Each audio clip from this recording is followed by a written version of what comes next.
आज की हमारी जो फिल्म है उसका नाम है माइंड हंटर्स। ये फिल्म सस्पेंस और थ्रिल से भरी हुई है। इस फिल्म में दिखाया गया है कि कुछ एफबीआई एजेंट ट्रेनिंग के लिए एक सुनसान आइलैंड पर जाते हैं और फिर वहां एक के बाद एक सब मरने लगते हैं। कातिल इन सबको अपने ही दिए हुए वक्त पे मारता है और जो बचे होते हैं वो एक दूसरे पर शक करने लगते हैं। और इसका क्लाइमेक्स देखकर अब चौंक जाओगे। ये फिल्म 2004 में रिलीज हुई थी और इसे अब तक की सबसे बेस्ट थ्रिलर मूवी माना जाता है। तो आइए इस फिल्म की एक्सप्लेनेशन स्टार्ट करते हैं।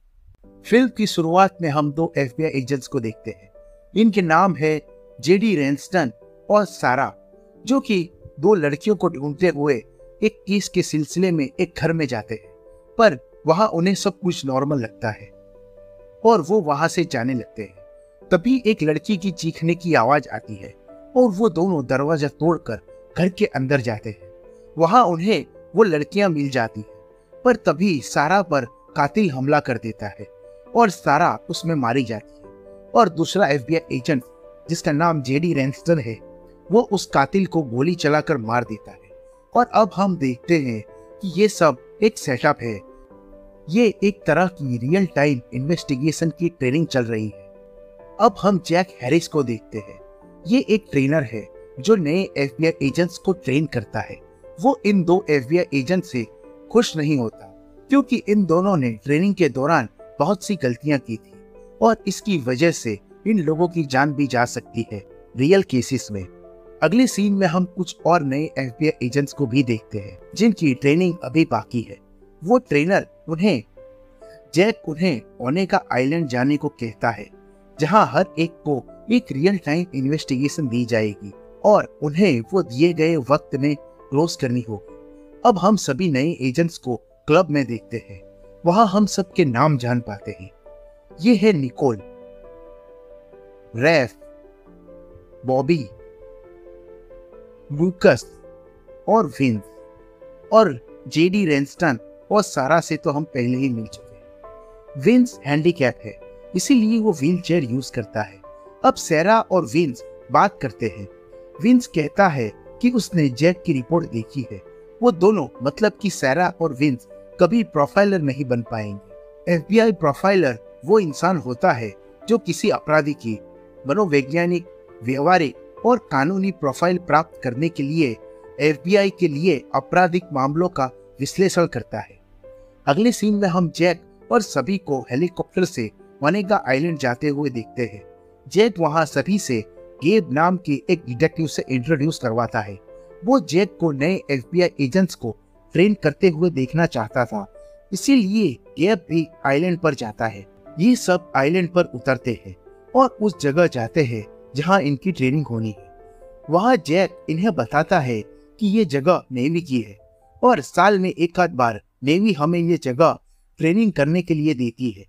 और जैक ये भी बताता है कि कल से तुम सबकी ट्रेनिंग स्टार्ट होगी और तुम्हें पपेटियर को ढूंढना है। इस ट्रेनिंग में पपेटियर का मतलब कातिल है। जैक इस टीम का लीडर जेडी रेंस्टन को बनाता है और जैक इस आइलैंड से हेलीकॉप्टर में बैठकर वापस चला जाता है। हम यहाँ कुछ पपेट्स को भी देखते हैं जिससे इन्वेस्टिगेशन रियल लगे। अब हम देखते हैं कि सभी एक जगह बैठे होते हैं जहां गैब इन सब के बारे में कुछ बातें बताता है जो कि कुछ हद तक सही होती। और अब हमें पता चलता है कि निकोल और रेंस्टन जेडी का अफेयर चल रहा होता है। अगले सीन में हम सारा और लूकस को बाहर बैठे हुए देखते हैं, जहां लूकस बताता है कि जब वो 10 साल का था तब उसके माँ बाप मारे गए थे और जब से ही वो एक एफबीआई एजेंट बनना चाहता है। और हम ये भी जान पाते हैं कि लूकस सारा को पसंद करता है। अब हम अगले दिन सुबह में देखते हैं कि सारा को बाथरूम में एक मरी हुई बिल्ली दिखती है।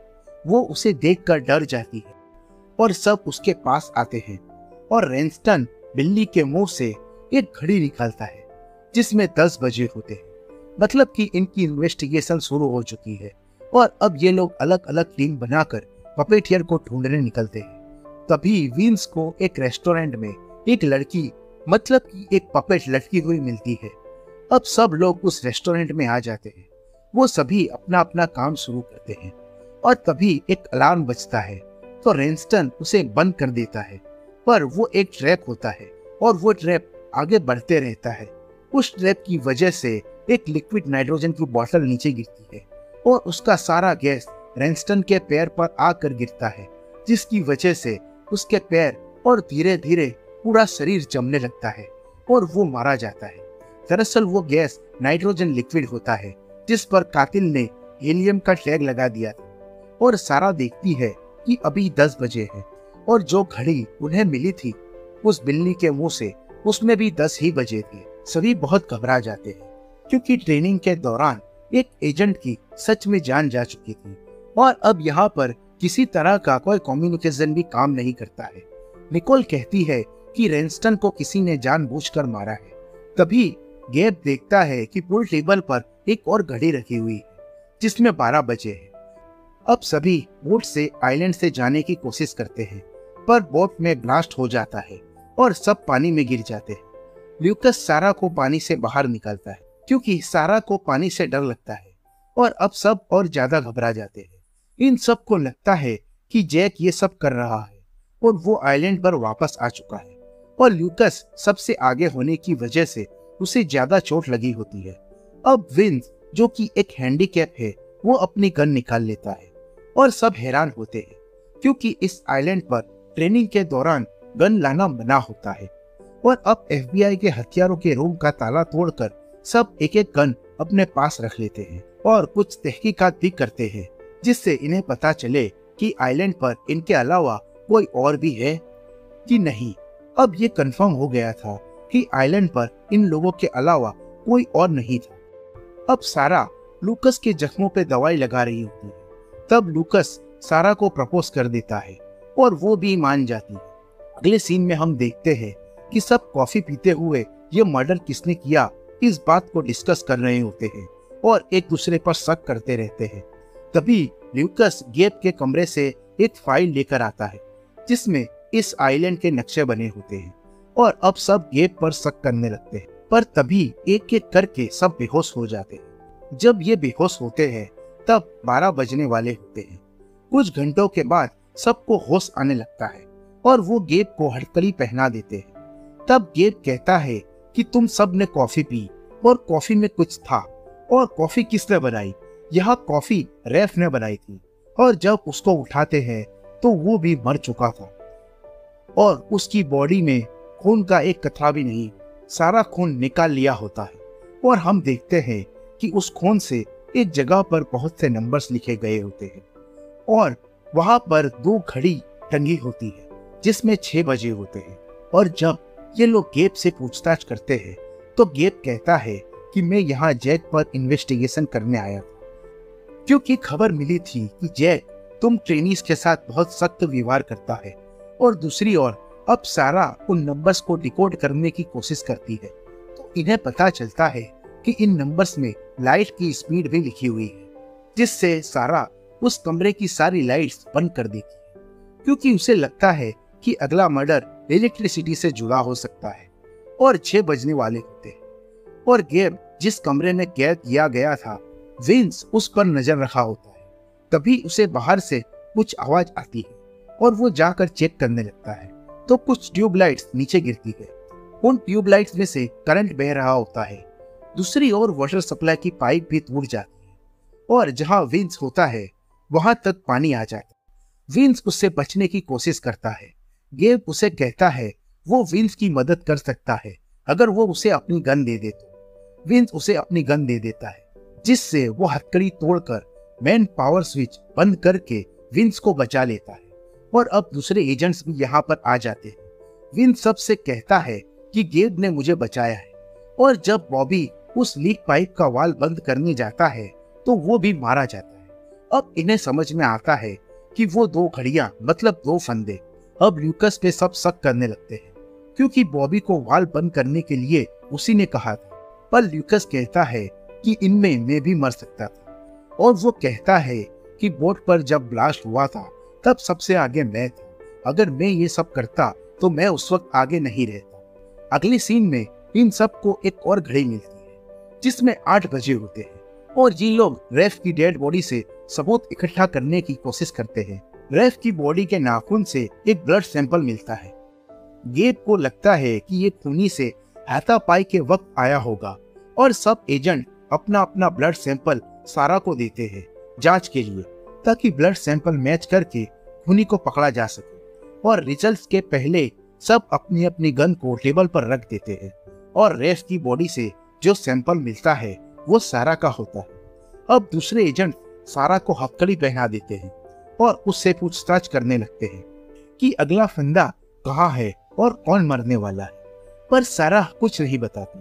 और यहाँ निकोल को सिगरेट की तलब होने लगती है, और तो और निकोल को रैनसन का बदला भी लेना था, इसीलिए वो सारा पर गन तान देती है।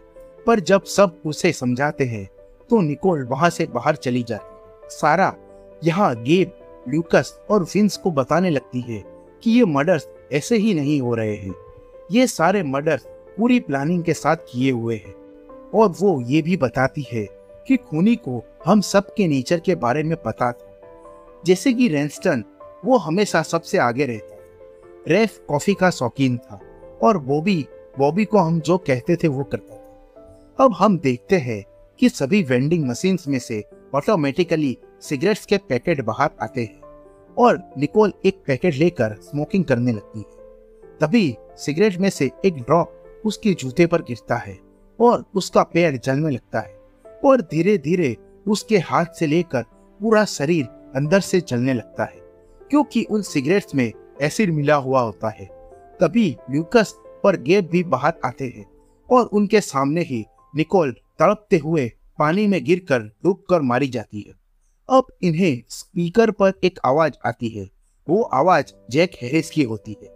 गेब, लूकस और सारा इस आवाज का पीछा करने का फैसला करते हैं, पर विंस इसके लिए मना कर देता है, तो गेब विंस की व्हीलचेयर पर हथकड़ी लगा देता है। अब सारा जाते हुए विंस से कहती है कि कुछ दिनों के लिए छुप जाओ और किसी को कुछ मत बताना। अब ये एजेंट्स उस आवाज का पीछा करते हुए एक अंडरग्राउंड कैबिन में जाते हैं, जहां से जैक ने सभी पर नजर रखी होती है और वहां पर ये लोग जैक की लटकती हुई लाश देखते हैं और साथ ही 2 और FBI एजेंट्स की भी लाशें मिलती और जैक के हाथ पर इस बार 3 घड़ियां होती है, जिसमें 8:45 हुए होते हैं। ल्यूकस और गेब एक दूसरे पर शक करते हुए एक दूसरे पर गन तान देते हैं और अचानक यहाँ पर लाइट्स चली जाती है और ये तीनों अलग अलग भागने लगते हैं। अगले सीन में हम देखते हैं कि विंस की गन खाली होने की वजह से वो गोलियां लेने बेसमेंट में जाता है अपनी व्हीलचेयर से उतरकर, जहां मुर्दा घर से रेफ की गन से गोलियां निकालकर अपनी गन में डाल देता है। हम देखते हैं कि कोई विंस के पास आता है, पर वहां सिर्फ उसकी व्हीलचेयर ही होती है। और अब हम देखते हैं कि ल्यूकस और गेब एक दूसरे पर फायरिंग कर रहे हैं और ल्यूकस जब सारा को बचाने के लिए बाहर आता है तब गेब उसे शूट कर देता है और सारा को साइको की तरह ढूंढने लगता है।